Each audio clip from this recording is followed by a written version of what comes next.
O fitoplâncton consiste em um conjunto de organismos microscópicos encontrados em certos ambientes aquáticos. O desenvolvimento desses organismos requer luz e dióxido de carbono para o processo de fotossíntese e requer também nutrientes contendo os elementos nitrogênio e fósforo. Considere a tabela que mostra dados de pH e de concentrações de nitrato e de oxigênio dissolvidos na água para amostras coletadas durante o dia em 2 diferentes pontos, A e B, e em 2 épocas do ano, maio e novembro, na represa Billings, em São Paulo. Então nós temos aqui a tabela, né, nos falando o valor do pH em cada ponto, em cada época do ano, concentração de nitrato e de oxigênio. E com base nas informações da tabela e em seus próprios conhecimentos sobre o processo de fotossíntese, um pesquisador registrou 3 conclusões que a gente quer saber o que é correto, o que o pesquisador concluiu. Lá na primeira, ele já diz que nessas amostras existe uma forte correlação entre as concentrações de nitrato e de oxigênio dissolvidos na água. Então a gente tem aqui, ó, por exemplo, nessa primeira linha aqui, ó, na concentração de 0,14,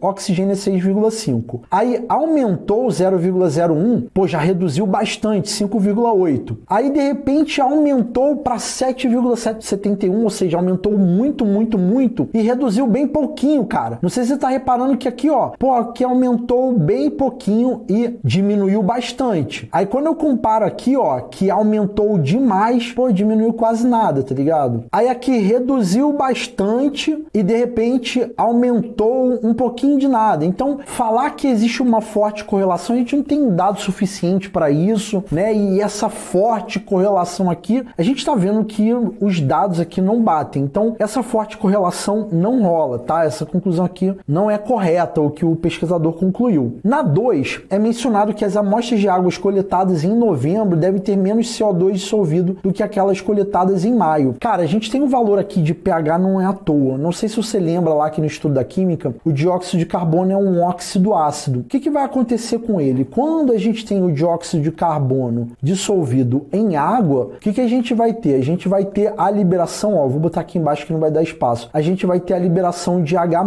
tá? E a gente vai produzir o ânion hidrógeno carbonato, tá? Eu tô resumindo aqui o processo, mas a gente sabe que inicialmente forma o ácido carbônico, né, o H2SO3, aí ele se ioniza liberando o H+. Ou seja, a liberação de H+ faz com que a gente tenha uma redução do pH, né? Quanto menor o valor do pH, mais ácido. Então, o que eu falo para vocês? Que quanto menor o valor do pH, isso indica que eu tenho mais dióxido de carbono dissolvido, tá? Porque com mais dióxido de carbono eu tenho mais a liberação de H+. Então, na conclusão de número 2, que diz que em novembro você tem menos dióxido de carbono, então se você tem menos dióxido de carbono, você tem menor acidez. Então, se você comparar novembro com maio, a afirmação de número 2, a conclusão de número 2 está correta. Por quê? Se em novembro o pH ele é maior do que o que está em maio, então isso indica que em novembro você deve ter menos dióxido de carbono dissolvido do que maio, porque tendo maio valor de pH menor, aí a gente pensa que com mais dióxido de carbono dissolvido, a consequência é a maior liberação de H+ e menor valor de pH. Então a 2 está certa, tá? E na 3 é mencionado que se as coletas tivessem sido feitas à noite, o pH das 4 amostras de água seria mais baixo do que observado. Galera, de noite nós não temos a presença da luz e com isso a gente não vai ter fotossíntese, ou seja, aquele dióxido de carbono que é convertido em oxigênio, esse processo não vai acontecer. Então eu vou ter mais dióxido de carbono, e aí lembra do processo anterior? Então, com mais dióxido de carbono presente na água, a gente espera que o pH dessas 4 amostras seja mais baixo do que foi observado durante o dia, tá? Porque eu vou ter mais dióxido de carbono ali, porque não vai estar rolando a fotossíntese por conta da ausência de luz. Então, tá certo 3, tá? Então, a gente teria aqui que a letra D vem ser a alternativa correta para essa questão.